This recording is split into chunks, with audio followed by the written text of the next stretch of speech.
Dans un article écrit en 1997, l'artiste plasticienne Vali Export dressa un constat accablant, celui d'un exil des femmes hors du monde culturel.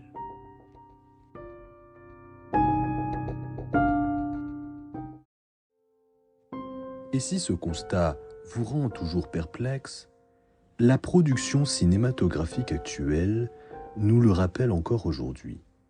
Au Royaume-Uni, en 10 ans, 13% seulement des films produits ont été réalisés par des femmes.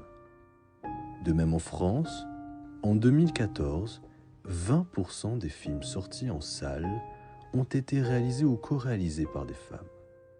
Ce n'est donc qu'un film sur 5 qui rend compte du pouvoir de voir de la moitié de l'humanité.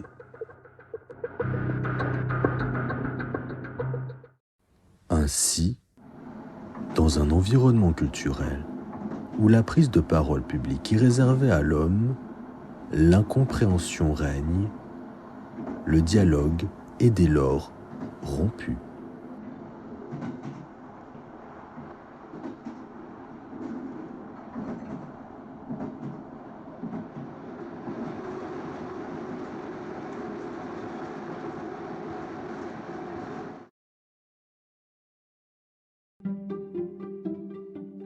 Alors, pour faire face à ces inscriptions dans le féminin forgées par des hommes, Sherry Milner souligne un défi majeur à relever: prendre le contrôle de nos images et de nos vies.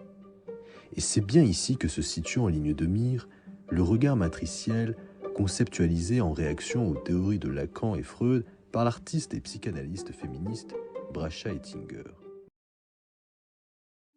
Toutefois, le regard matriciel n'est pas un regard de domination s'opposant au regard phallique, mais plutôt un regard de l'intersubjectivité, un regard qui s'adresse à la fois aux femmes et aux hommes, invitant plus que tout à la rencontre de l'autre.